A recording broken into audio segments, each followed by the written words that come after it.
بسم اللہ الرحمن الرحیم۔ ایک دفعہ حضرت عبداللہ بن عمر رضی اللہ عنہ مدینہ منورہ کے نوحہ میں نکلے۔ آپ رضی اللہ تعالی عنہ کے ساتھ آپ کے شاگرد بھی تھے۔ کھانے کا وقت ہوا تو شاگردوں نے کھانے کے لیے دسترخوان بچھایا۔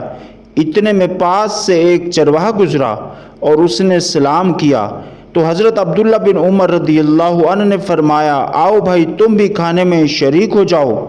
اس نے کہا، نہیں میرا تو روزہ ہے۔ حضرت عبداللہ بن عمر رضی اللہ عنہ نے فرمایا، کیا تم اس قدر شدید ترین گرمی کے دن میں بھی روزہ رکھے ہوئے ہو؟ تو اس نے کہا، اور اس حالت میں بھی بکریاں چرا رہے ہو؟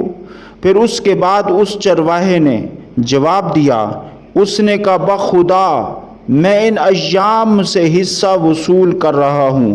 حضرت عبداللہ بن عمر رضی اللہ عنہ نے اس کے تقوی کا امتحان لینے کے لیے اس سے فرمایا، چلو ایسا کرو کہ اپنی بکریوں میں سے ایک بکری ہمارے ہاتھ فروخت کر دو، ہم تمہیں اس کی قیمت بھی دیں گے اور گوشت بھی دیں گے، گوشت سے تم روزہ افطار کرنا۔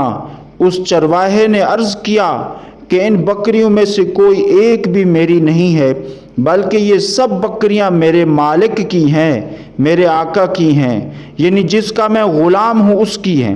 تو حضرت عبداللہ بن عمر رضی اللہ عنہ نے اس سے فرمایا کہ تمہارے مالک کو ایک بکری نہ ملی تو وہ تمہارا کیا بگاڑ لے گا؟ تو اس چرواہے نے آپ رضی اللہ عنہ سے رخ موڑ کر آسمان کی طرف انگلی اٹھاتے ہوئے کہا، اللہ کہاں جائے گا؟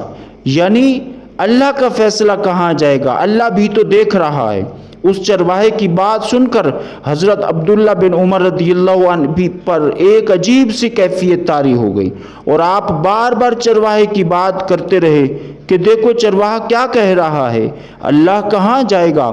چنانچہ آپ رضی اللہ تعالیٰ عنہ جب مدینہ منورہ واپس تشریف لائے تو آپ نے اس چرواہے کے مالک سے وہ ساری بکریاں اور چرواہے کو خرید لیا، پھر اس چرواہے کو آزاد کر دیا، ساری بکریاں بھی اسے دے دیں۔ مزید اسلامک ویڈیوز و واقعات کے لیے ہمارے اس چینل کو سبسکرائب کریں۔ شکریہ، السلام علیکم۔